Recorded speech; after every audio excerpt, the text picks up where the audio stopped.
Hello, good morning, everyone. Thank you for joining. My name is Alyssa Toro, an account manager with Hixny. Today, we are pleased to welcome 3 providers from the Hixny community. Our conversation will explore where we are at today with COVID-19 vaccination efforts and what the world may look like beyond vaccination. Please join me in welcoming our panel.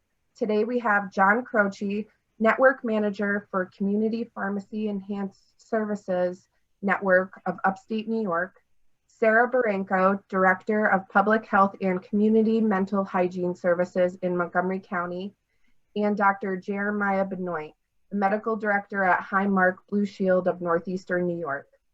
With that, I will hand things off to my colleague and fellow account manager, Martha McGurk, who will act as our moderator.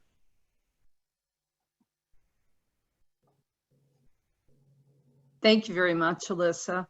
I would like to also thank the presenters for joining us today to share their knowledge and experience on this topic. Back in the fall, we met and discussed how COVID was impacting everyone. As we fast forward, we are now in the vaccination stage. Despite the high demand for vaccines, there are still a lot of questions. Again, by having partners who are experts offering us opportunity to bring them together to explore some of these questions. Each have a unique perspective from the public health to community pharmacies and payers. So for the next hour, each of our presenters will give us some insight into the vaccination process and share their experiences on the rollout of these vaccines. So I'd like to get started. Today, our first presenter will be John Croce, again, Network Manager for Community Pharmacy Enhanced Services Network of Upstate New York. John began his career as an independent pharmacist over 35 years ago, dedicated to patient-centered service, working to provide enhanced pharmacy services to improve patient outcome. He'll provide some perspective on the point of view of a pharmacy. He'll also lay the groundwork for how the distribution efforts have evolved. We'll talk a little bit about how patients can go about getting an appointment and touch on some of the challenges that we still have in the fight against COVID-19. John, the floor is yours.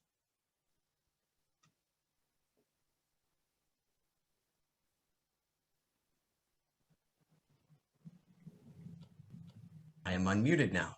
Thank you. Thank you, Martha, for that introduction. And to everybody who is attending today, all the providers that are doing their effort in this pandemic that we're dealing with, and everything we can do to help improve our patient care to everyone during this time.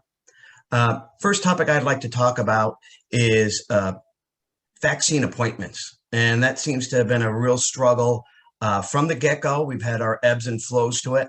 And I wanted to give a perspective of what maybe you're not aware of behind the scenes of how pharmacies at least have been struggling with the appointment process, how it presents itself to our patients and the overall community. When I was getting ready for this presentation and thinking about where we were back late December, early January, it kind of jogged my memory of an old movie that I enjoyed watching when I was growing up called It's a Mad, Mad, Mad World. And any of you who are of my age to have ever seen it, the premise of the movie is that these 10 groups of individuals discover a pot of gold under a set of palm trees in the form of a big W, and that you have these 10 groups of people, dentists, truck drivers, people on vacation, normal people's day of life that get in such a fever pitch of trying to beat each other to get to that hidden cache of stolen money. And obviously they make it a very hilarious process, but it just shows you how normal people can get into such a fever pitch of getting a desired end result. And it really struck a chord because that's exactly what we saw in the very early stages when the COVID vaccine was available. You had people who were just so desperate and committed to get a dose, maybe not for themselves, but oftentimes for their grandparents, moms and dads, people that were greatest at risk, that they went to great lengths to try to get them that dose. And that meant signing up across the board, from people in Long Island driving up to Albany, people in Albany going to Plattsburgh. I mean, it was just a mad world of people signing up everywhere and anywhere to try to get a dose. And it really impacted a strain on the pharmacy communities that were doing that. What made it even more difficult is that pharmacies and many providers had no idea what their next week's allotment was going to be, if they were going to get any at all. In the process, you would put in a order request, 500, 600 doses of what you could do in a 7-day pass. You had to administer those doses in 7 days. So to forecast appropriately, not knowing what you have, and sign people up and then have to go back and tell them that we didn't get an allotment, presented a very strong struggle for the pharmacies. A lot of that has evened out, but as recent news just came out 2 days ago, and it totally changed a part of what I was going to say today, is that pharmacies have been limited to certain groups. And now under executive order, we're now doing 30 and above, where before on Monday, we could only do 50 and above. We had no opportunity to increase our orders. We did not see that coming. So now we have that fever pitch now of 20 years worth of population that is now eager to get the dose, that are now trying to find their doses across the board. There are things that are scheduling apps that can assist with this. And if we can show that slide, Martha, or who's got control of the screen. There are 3 apps that patients can use. The most global one is vaccinefinder.org, and that is a nationwide program. And that drives you to, I'm getting a little bit of feedback, so I don't know if everybody else is hearing. There we are. Thank you. So the Vaccine Finder is a nationwide program, and by putting in your zip code and putting in a 5, 10, 15 mile radius, it will identify locations, both state and pharmacy, that will tell you who has doses, or at least have been allocated doses. Doesn't tell you if there's appointments available, and the person would have to drive down to each individual clinic to find out if there are any doses available. So that's the most global way. Statewide would be the mieligible.covidvaccine.health.newyork.gov website. And that is New York State specific, and it only involves the statewide clinics, doesn't include any other providers. But again, that would tell you locally here at the Albany or the Armory location, appointments available, times, and that you can schedule an appointment at those clinics there. Unique to our market is the albany.518c19.com. That is supported by Alliance for Better Health, which is a local IPA that was formed out of the district movement with Medicaid. And they have not a scheduling app, but they have a pre-registration app. Covers an 8-county area. And what it is if you are looking for a COVID dose in any of the counties that are listed on this slide, from Albany to Washington County, you would state your interest for yourself, and it allowed you to do other family members as well, which was a real boon, because usually you could just schedule for yourself and not someone else. So here you could put on your mom and dad, grandparents, a senior neighbor that is looking for it, that maybe is internet challenged, and that you could put it on this pre-registered platform, which is HIPAA secured.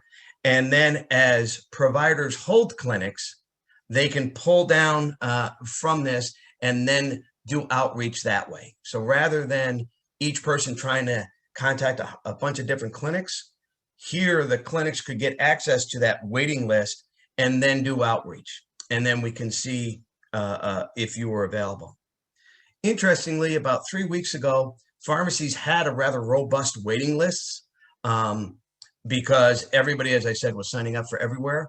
I had one store that specifically was calling, and for every 8 they called, they would only get 1 person who needed it. The other 7 had already made arrangement. So where we thought we had a large waiting list, literally of thousands, it quickly reduced down to 300 or 400. That was 3 weeks ago. I am sure yesterday their waiting lists are now back up into the thousands again because of the increased eligibility. And that really impacts us because now people are jumping from clinic to clinic because, as I said, we didn't know that the expansion of eligibility was going to occur. We didn't have access to increase our orders.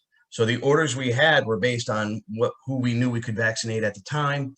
And now we're going to be playing a catch up on that. What has helped is that CPSN, which is a clinically integrated network of independent pharmacies. We have about 300 in New York. We have over 3,000 nationwide.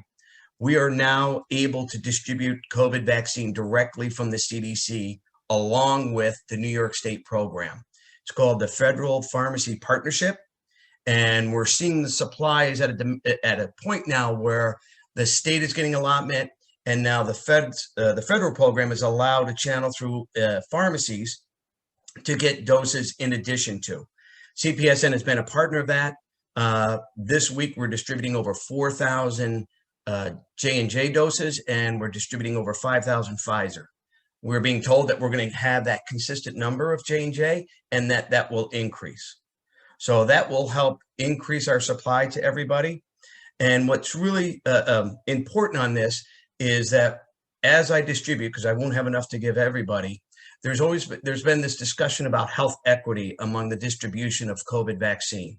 And with such a strong demand, we want to get it to everyone's arms that we can, but we also want to make sure that it's available to our underserved communities. That has been a priority from day one at both federal and state levels. What we're doing at the CPSN distribution is that we now have data on what's called the Social Vulnerability Index by county of all our locations. The higher index, the higher your underserved population. We have even drilled it down even further that we now have it by zip code. My former location, Four Corners Pharmacy, was in Del Mar, but it has a much different vulnerability index than, say, Lincoln Pharmacy, which is down on Washington Ave or in downtown Albany. So although I may be in a county that has a high SVI, my zip code would change that picture of the need for the underserved community. So CPSN and our distribution is really trying to drive it more to the Lincoln pharmacies of the world on our limited supply, as opposed to the Del Mar pharmacies of the world. And we're making a very conscious effort on doing that. But we have found a great partner with our regional hubs. Regional hubs was developed in the very beginning by the New York State administration. There are 10 regional hubs throughout the state. There is one here in Albany, which is led by Ruth Leslie at Albany Medical Center. She has daily calls on coordinating with Department of Health, pharmacies, and hospitals in distribution. We have one pharmacy that just got 1,000 doses, and we are working with her to set up a downtown location, knowing that transportation is a strong social determinative health factor in getting people their doses. She's working with CDTA to provide busing just for that clinic to get people in an underserved area that doesn't have transportation to the site that the pharmacy is having. That's real collaboration and just shows one of the examples that we're trying to work with our partners, which pharmacies always welcome. It seems that we're never asked to the table in a lot of these arrangements. And with now our formation of our network, pharmacies are really engaging and looking to help to be a real part of the solution here. My last topic, and then I'll see if Martha has any questions, or our next presenter, is on top of all this, there is confusion to the public on eligibility. As I've stated, the pharmacies can now do 30 and above. But there are groups, we're very limited as to what we can do under the state guidelines. So initially it was just 65 years of age and above. All the other eligibility groups of 1A, 1B, of essential healthcare workers, bus drivers, categories of that nature, we were not allowed to vaccinate. Those were only done at state clinics. So when there would be a new release of an eligibility group, pharmacies would get inundated with calls. And it's like, I'm sorry, but I can only do 65 and above, or I can only do this. So there's that mixed messaging that we're always hard to overcome. It's getting easier now because by April 6th, it'll be everybody in New York State will, if they're eligible, they're going to get a dose. So we're hoping that that issue goes away. But I tell you, in the early days, pharmacies couldn't even get calls out to doctors to get refill authorizations. We had pharmacies, as soon as they were off the call talking to someone about setting up a COVID dose, as soon as they hung up and picked up the receiver, there was already someone on the line because they've been rapid dialing to try to get a dose. That's how frantic it was in the beginning. We're past that, and that we can focus on diverting supplies to our underserved areas and getting it to the general population. So Martha, I didn't know if you had any follow-up questions or you wanted to move on to our next panelist. Thank you, John. Very interesting. I do have some follow-up questions, but I think I'm going to save that to the end because I would like to hear it across the panel, some of the answers. But thank you very much for that. Very informative what the pharmacies as a whole is actually doing. So thank you. Our pleasure. Thank you.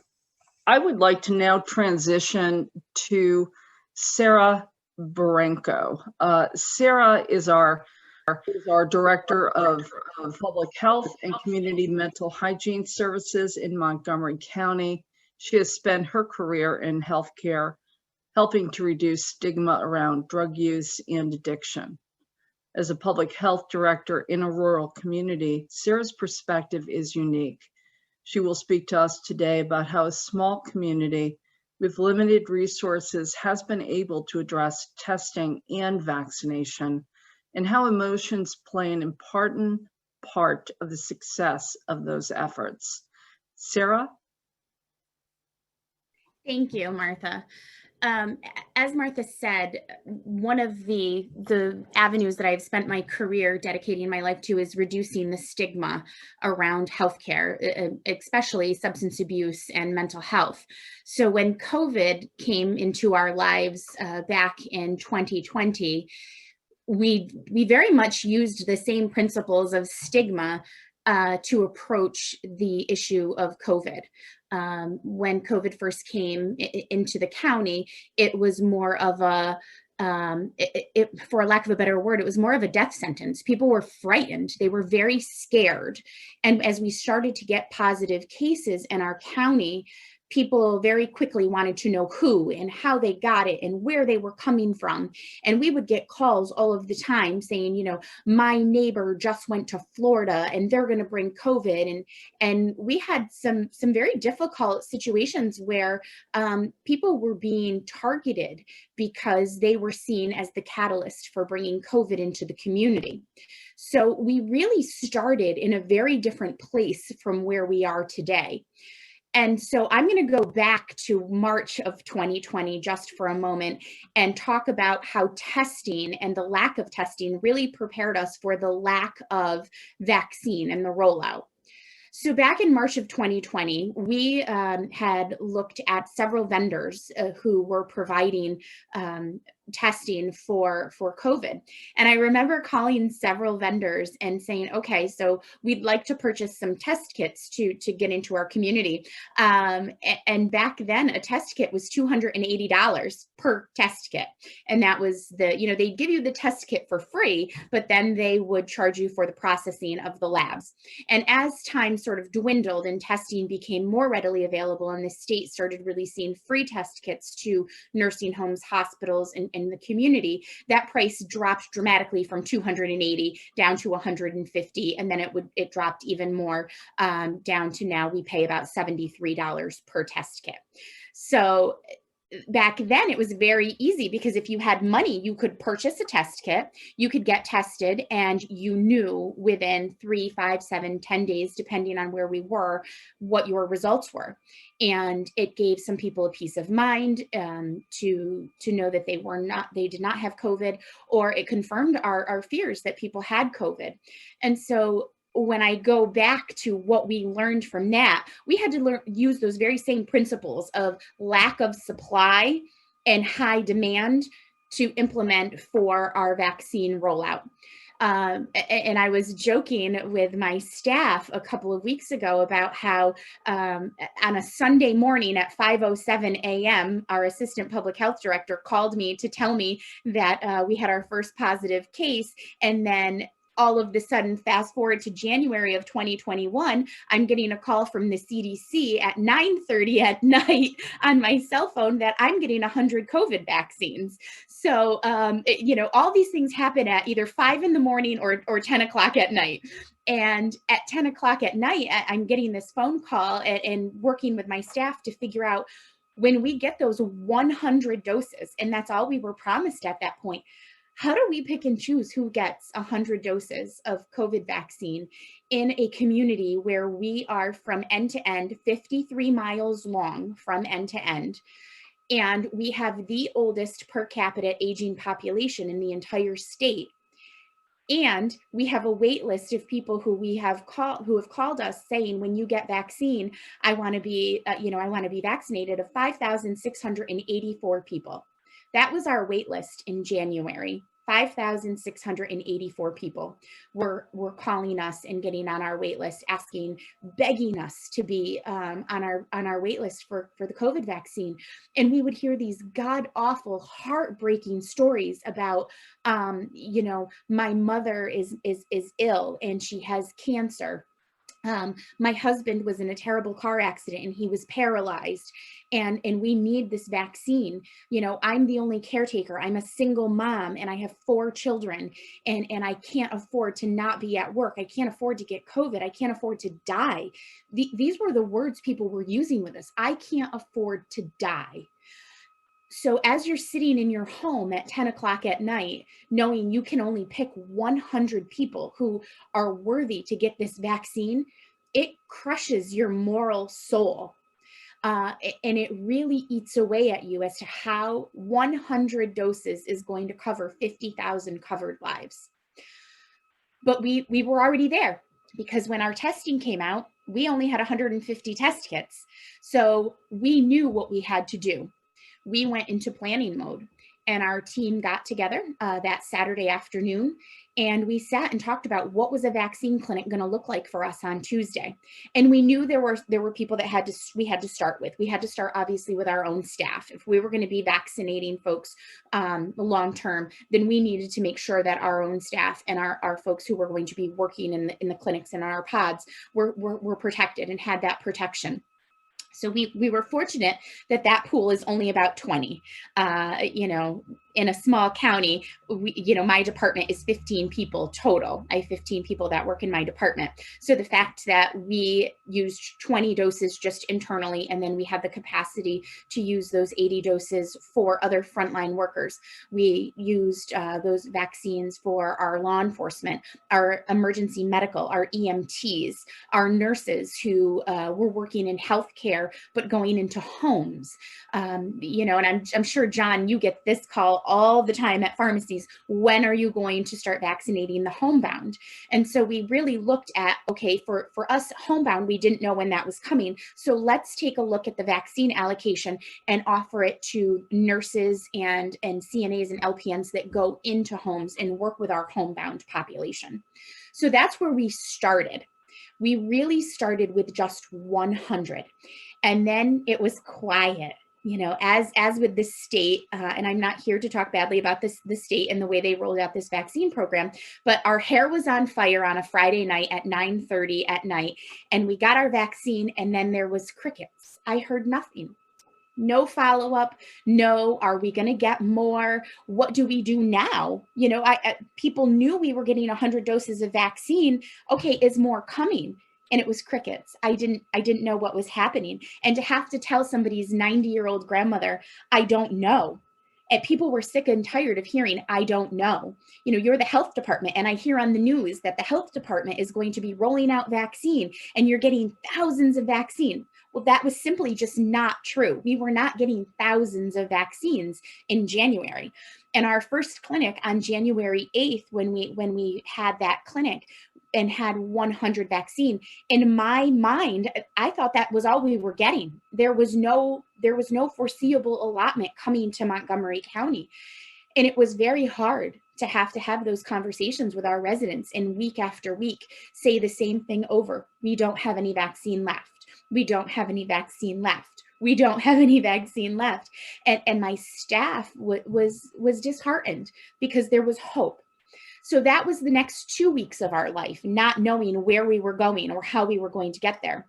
And then all of a sudden, surprise, we got 400.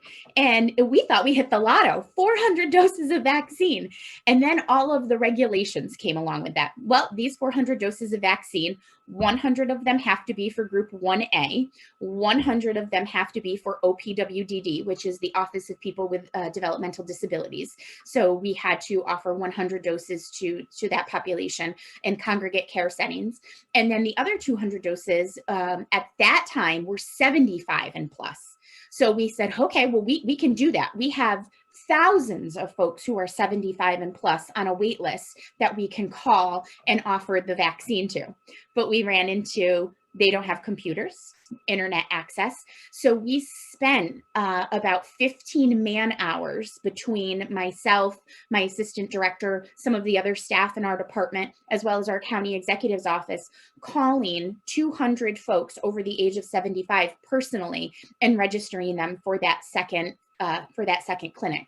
And then it was a little bit easier with our frontline workers because they could register themselves, via a link.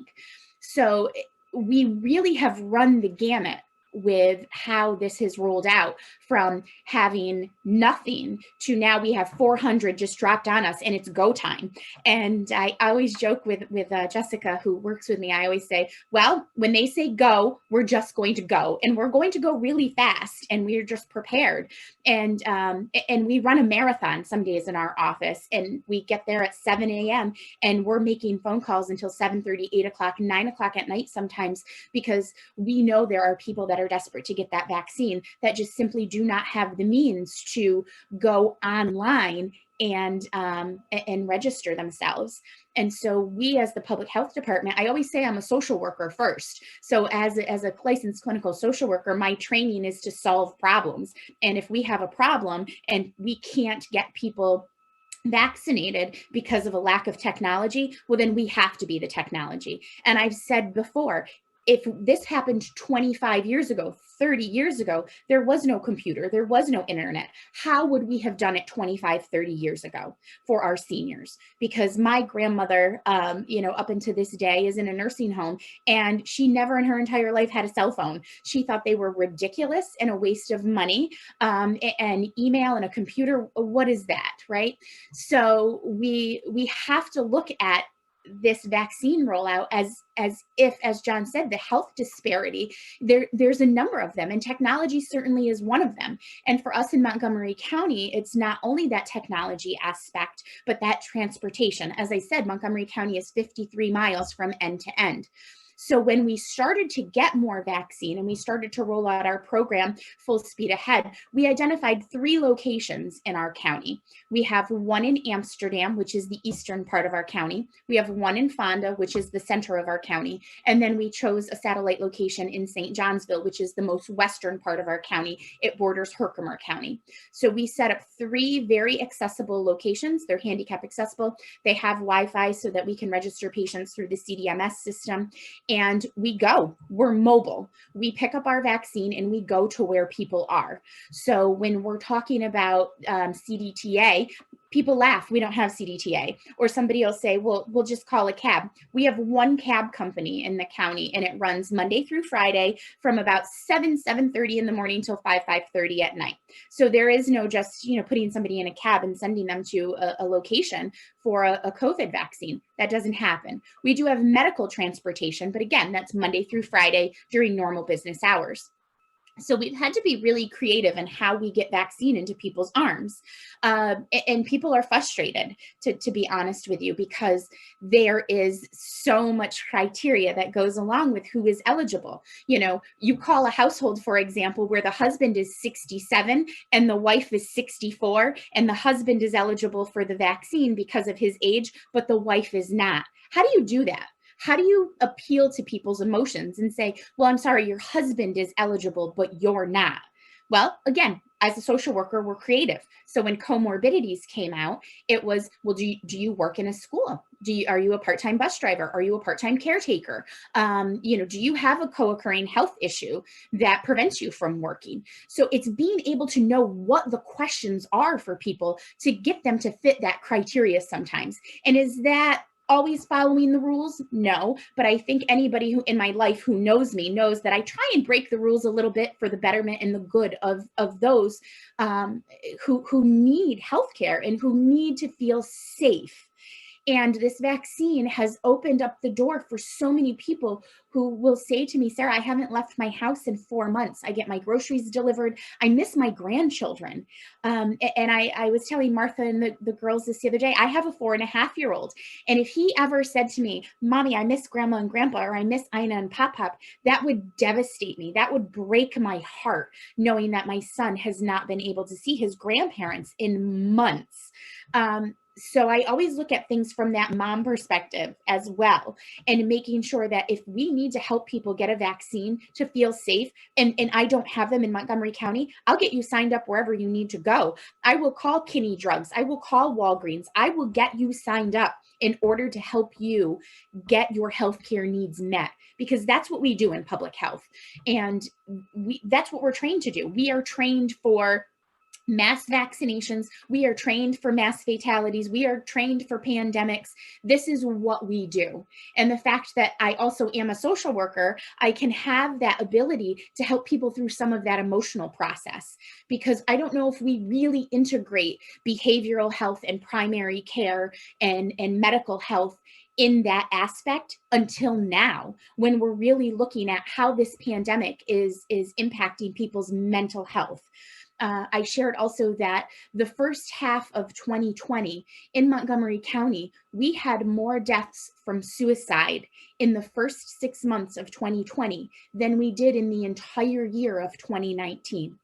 And so for me, I know right there that this pandemic is impacting people's mental health as well as their physical health. And if I can do what needs to be done to go above and beyond to get people vaccinated so that they can feel safe, they can leave their home, they can be with their family and their friends and have that level of protection, then that's what we need to do at a local level. And I always tell my county executive, you didn't hire me to do this job because I'm a wallflower. You hired me to do this job because I'm going to get things done, and I'm going to advocate, because as a social worker, that's what I do. I advocate for what is right. And working with our governor's office and our local health hub, I have been able to do just that. So when you, again, we're talking about health disparities, one of the issues that I had, being a Latino woman as well, my family is from Cuba, and so I'm first generation here in the United States as well. We have a huge Spanish population in Montgomery County. We have migrant farm workers in the western part of our county, and in Amsterdam, we have a lot of folks from Puerto Rico and Ecuador, and they were not being offered vaccine because of two reasons. Number one, nothing was in Spanish. There was not one piece of information coming out of New York State on the COVID vaccine in Spanish. And I thought, that's unacceptable. First of all, absolutely unacceptable. So we worked with our hub to get the information to the Latino population in a language that they understood. And that happened very quickly. I started that fight on a Tuesday, and by Saturday, we had the information and the literature we needed in Spanish. We also, within 2 weeks of that advocacy starting with our hub, we had 100 Pfizer vaccines delivered to us specifically for the Latino population. We worked with one of our organizations, Centro Civico, here in Amsterdam, to get 108 folks who were bilingual registered for that clinic. And since then, we have set aside some of our allocations that we're getting every week specifically for the Latino population. We have a large population of Latinos who are over the age of 65 in our county. So we started with that population. We started with those folks. We also have a large population of Latinos who work in healthcare, work in housekeeping. They work in our hotel industry. And again, often forgotten. Hotels have been open and operating this entire time, and we decided that that was where we needed to be, public front-facing workers. We also have a number of factories in Montgomery County where our Latinos work. So we've partnered with corporations like Beechnut, Hill & Marks, Alpenhaus, our Target distribution centers and our dollar distribution centers to start going on site to vaccinate large populations of their employees. We had one with Hill & Marks and Alpenhaus a couple of weeks ago. We went right to their facility. We walked in, started a clinic, 100 vaccines distributed in an hour and 45 minutes. We have another one planned with Target and Beechnut, as well as our Keymark Corporation. So we have had to step outside of that. You come to the health department, you get a vaccine. You come to the health department, you get a vaccine. We know that that's not possible for a lot of folks. So we have to, I always say, take our show on the road. And that's what we are doing in Montgomery County to make sure no one does not have the opportunity to get a vaccine if they want. And as John was saying, his wait list of thousands of people, we went from having a wait list of 5,684 people to no wait list, because we were able to get folks connected to where they needed to be. And also some folks who went to other locations. They said, well, I'm a senior, I'm just gonna call my pharmacy. Or I'm a school teacher, I'm going to go to, you know, the New York State vaccine pod. So people did that, and we gave them that information. We do a weekly briefing every Monday on Facebook. We keep our community informed. On Fridays, I go on the radio to WCSS and I talk to our aging population about what they need to know for the upcoming week. So we're getting our information about vaccine out in a number of ways, not just on a website, because our seniors don't have access to the website. And through no fault of their own, the New York State Department of Health website, none of these links or none of this information is available in other languages. You know, when I talk to the public health directors of other larger counties who have a Mandarin population or a Guyanese population or an Indian population, they don't have the information they need in those languages. So fortunately for me, I am a bilingual public health director and I can reach out to my own community, but not everybody is in that same place. And it's unfortunate. So that's what we're doing in Montgomery County, and we're moving full speed ahead. And, you know, I think for us, we learned the hard way from not having testing available that we needed to be prepared for the vaccine. So, that's sort of where we're at this point. I think I covered everything. I could talk for hours, but I know I only have 20 minutes. So I guess my time is up at this point. So I'll turn it back over to Martha, and we'll go from there. Thank you. Sarah, thank you. Everything that you said, first of all, I'm amazed with the staff of 20 that you were able to do everything that you've just outlined. That in of itself is just amazing. Thank you. Do you or any of the other public health facilities, did you lean on one another? Were you able to take some of your population and say, hey, you know, pick up the phone, I'm going to need to move some of these folks over. Can you accommodate? Absolutely. We have weekly calls, and all of us in our cohort, our Mohawk Valley region, work very closely together. So for example, if we have folks who live in a neighboring county, but they work here in Montgomery County, we very much can scoop them up while they're at work here in Montgomery County, get them a vaccine, and vice versa. If somebody is an employee at a school district in another county, we can shuffle those folks from Montgomery County who live here but work in another county over to those clinics. We have a great working relationship in our Mohawk Valley region, and it's just how we operate in small rural counties. You have to, it's survival. You know, you have to be able to willing to share resources and knowledge, and sometimes bodies and people, because that's what we do in public health. That's fantastic. I would like to believe that the vision and what you have experienced at your own public health is across all of these public health facilities. That would be something that would be interesting for another day to discuss. Absolutely. Thank you so much. Thank you. Thank you, Sarah. I appreciate it. I'd like to now introduce Dr. Benoit. And Dr. Benoit is a medical director at Blue Shield of Northeastern New York. Dr. Benoit is also a practicing physician as well and serves on the Hixny Board of Directors as the health plan representative. He plays an integral role in developing policies and ensuring high quality and appropriate care for members. He'll be talking a little bit more about where we are today in the vaccination efforts and how they are looking forward to a little bit about what we've learned from this experience and what's going to happen next. Dr. Benoit? Good morning. Thank you for having me, Martha. I'm happy to be here and talk some about our efforts with COVID vaccination efforts. So I wear a couple of different hats. I was asked as a medical director here at the health plan to discuss our perspective, but I also am influenced by my perspective as a primary care physician. And this last year has been very difficult. I mean, John and Sarah both mentioned a lot of really great points, and another look at how this affects our communities. And we see it every day. We see the fear, we see the panic, we see the skepticism. And gradually over time, I'm glad to see improved comfort levels and confidence in the vaccine and where we are as a community and some hope. So we keep looking forward with some intent to stay optimistic despite what we've been through.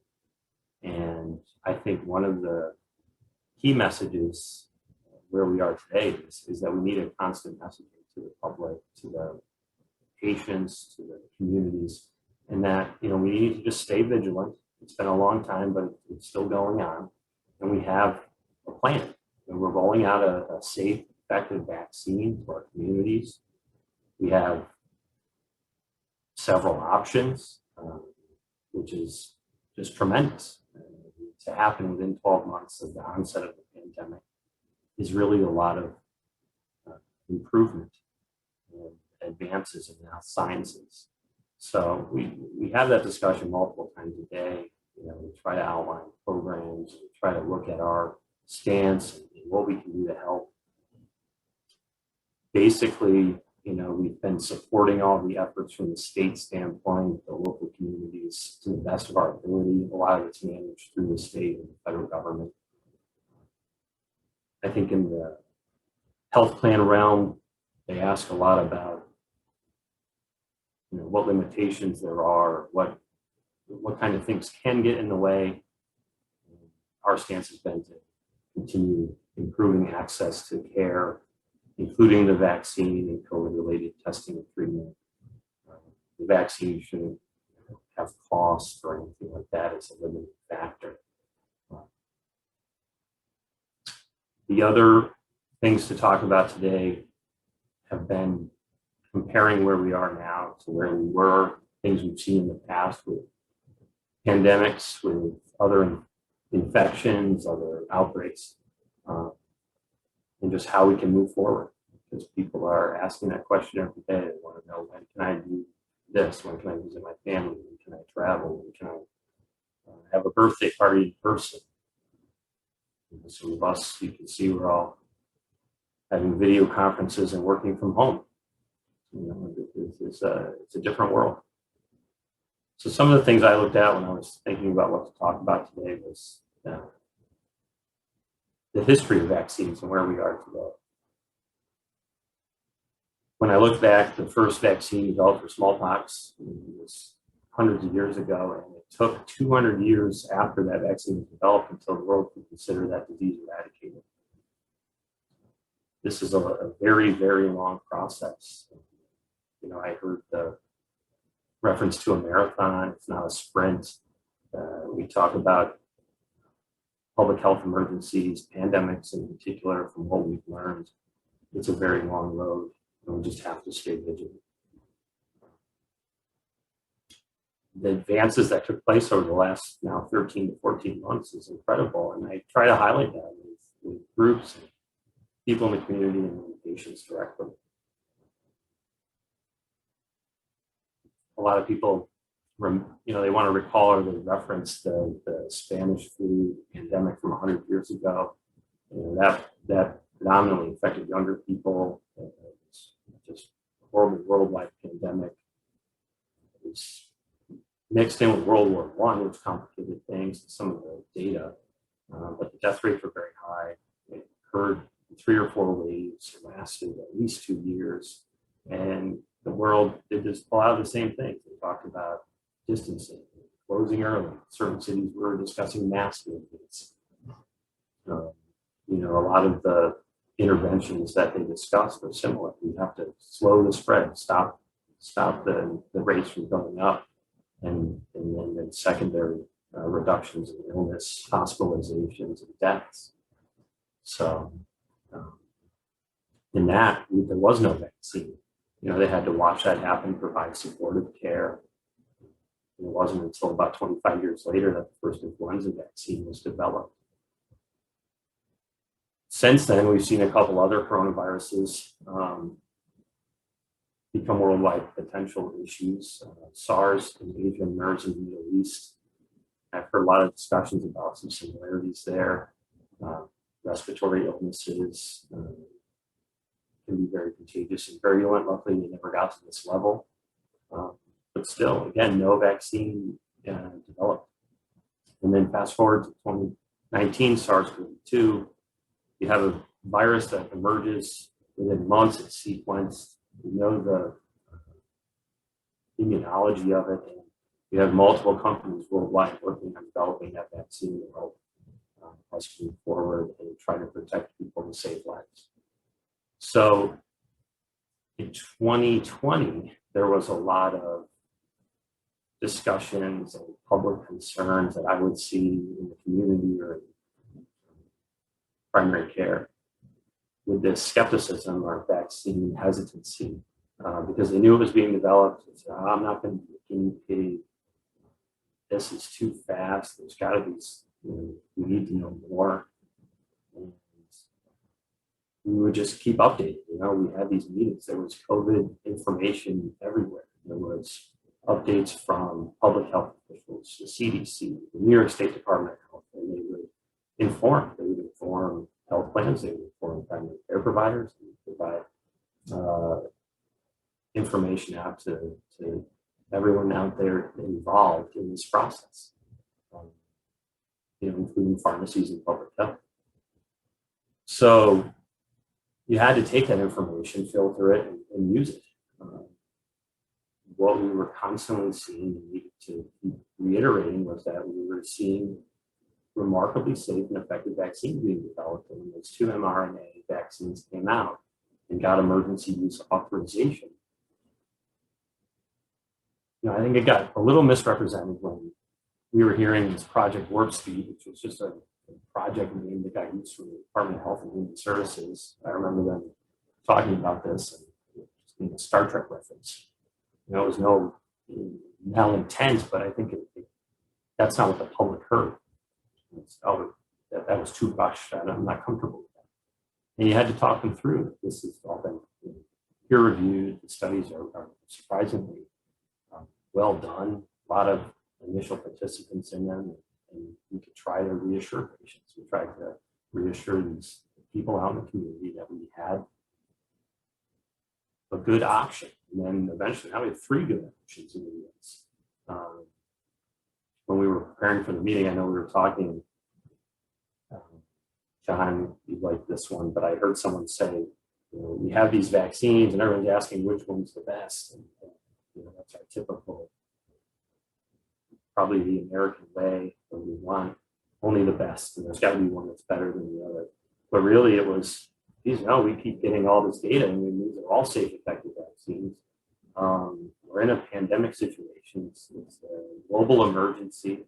Whatever vaccine you can get is the right vaccine for you because that's what we can provide you with to offer protection. We can greatly reduce your risk of getting sick, being hospitalized from a COVID-related illness. So it's just something that we have to continue to get that message out. And I think most of the people involved in healthcare, pharmacy, public health, everyone's on the same page. We're trying to get people comfortable with getting vaccinated because that's what we can do right now. What I think has happened in the last few months is now that people are coming in vaccinated and they're completing their vaccines, they're getting information, and they're being told that, well, now you can do things a little more. You can have safe gatherings with other vaccinated people. And there's a little bit of a false sense of security. So you hear a lot of people, they want to get out and do more things. They want to, like the title of the presentation, want to ditch the mask. They want to go out and travel. We're not quite there yet. We haven't reached enough vaccination rates to do that safely. So we just have to keep them informed and let them understand that these measures of physical distancing, mask wearing, staying home when you're sick, they still apply. Because there's still a lot of people out there that haven't had their vaccine yet. And on the flip side, you at least, if you're vaccinated and you're able to get a vaccine, it's okay to feel relief. It's okay to be more comfortable with that, to be more comfortable with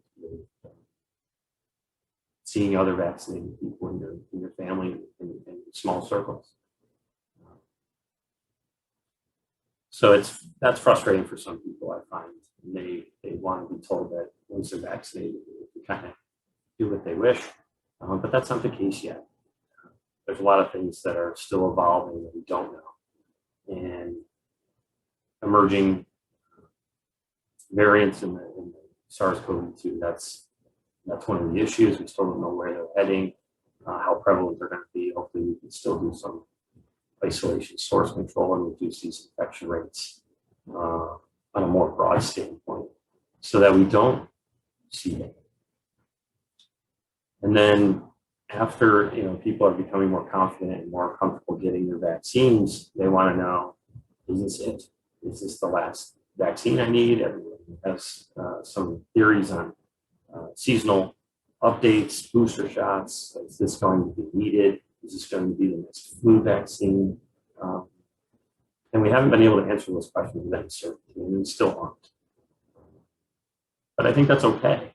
I think you don't want to misinform people with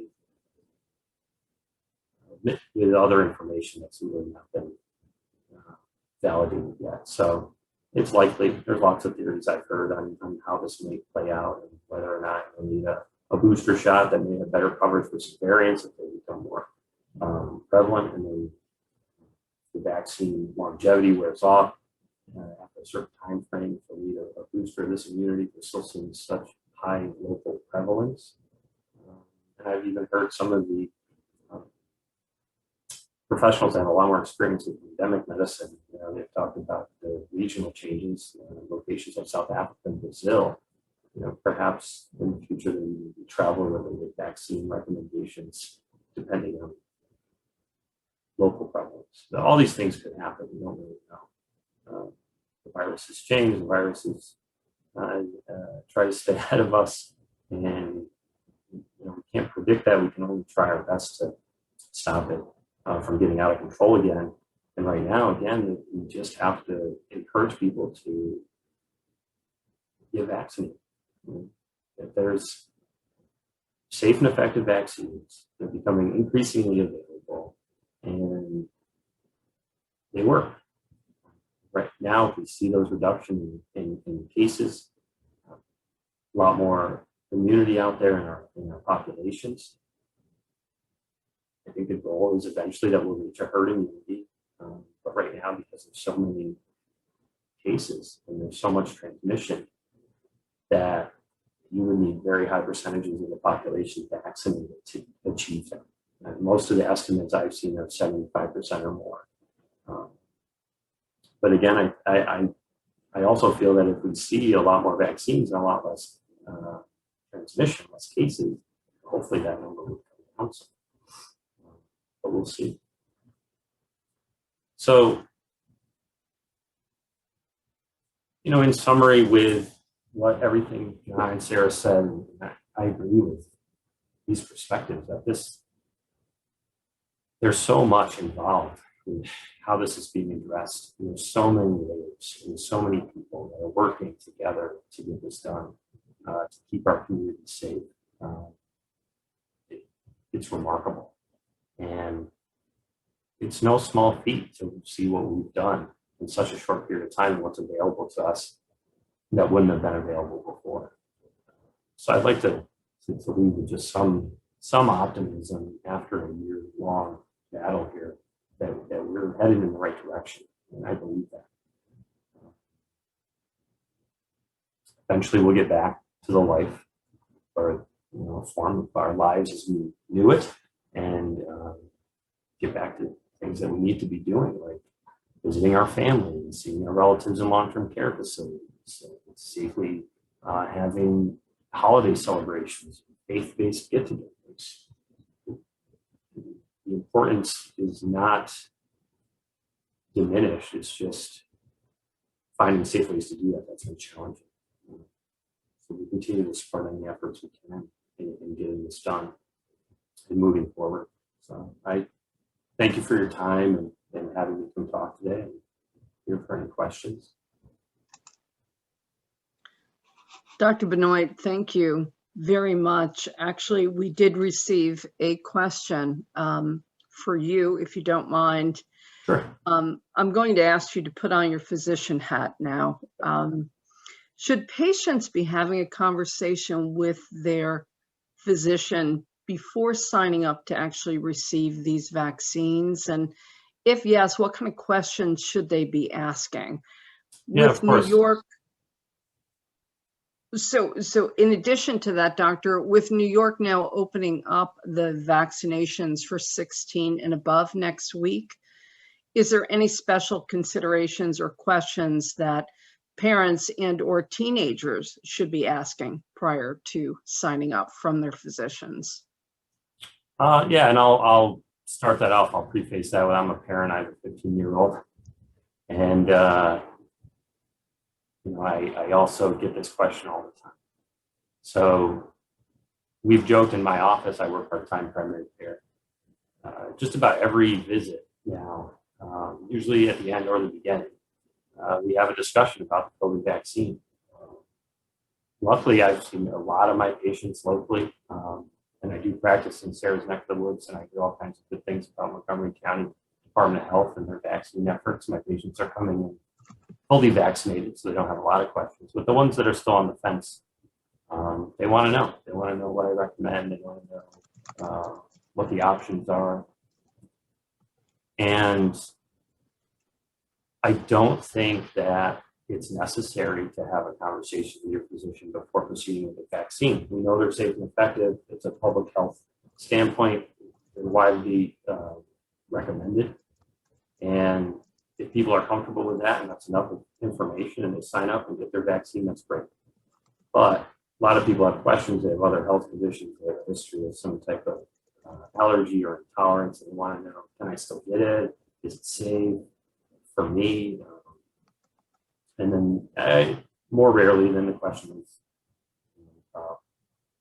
what does this do for me? What's in it for me? So I think if you are still having concerns or you're not sure about getting vaccinated, then come, make the appointment or make a phone call and ask. I think the questions are, do you recommend the vaccine? That's very often the only thing they need to hear. The second thing is ask, is it safe? And of course, providers should be comfortable saying that these are very safe vaccines. And I think it's reasonable to ask what's in it for me. That sometimes is a little bit of a selling point and a convincing point for patients. Say, look, they've loosened the guidelines to say that you can visit other people that are vaccinated. Maybe you want to have a get together and catch up on something that you missed last year. And if you and a few of your friends or some family members are all vaccinated, you can do that safely. You're not really worried. And it goes beyond that too. I think there's a ability to feel a little more relaxed when it comes to just doing some things that you still have to socially or physically distance for, or wear a mask, you go out in public, but you're so much less likely to get sick after you're vaccinated. That you can get rid of some of that fear factor. And I think that's important. You know, patients need to know. You can get rid of some of that fear that we're living with every day. My wife and I are vaccinated, so we went out to eat last weekend for the first time in a year. You know, so I share that with patients. I say, you know, things like that they need to know. And then when it comes to children or the teenagers, I mean, I know the studies are ongoing for the pediatric population and the pediatrician, but the data will get there, you know, and we'll know. And this was approved for 16 and up, and a lot of the vaccine data is reliable information. And I think with that population, you're talking about kids that are out there, they're driving, they want to do stuff. Soon they'll be going to college, they'll be in group settings. It's an important discussion to have, and if the parents are comfortable, they should be able to help the kids feel comfortable, those young adults, those older teenagers. That's my short answer. Is I would recommend it. Doctor, thank you. I'd like to thank all of the presenters today. I'm sorry we are out of time. I'd like to thank our audience for joining us today for the discussion. And as always, Hixny is where healthcare comes together. Thank you all.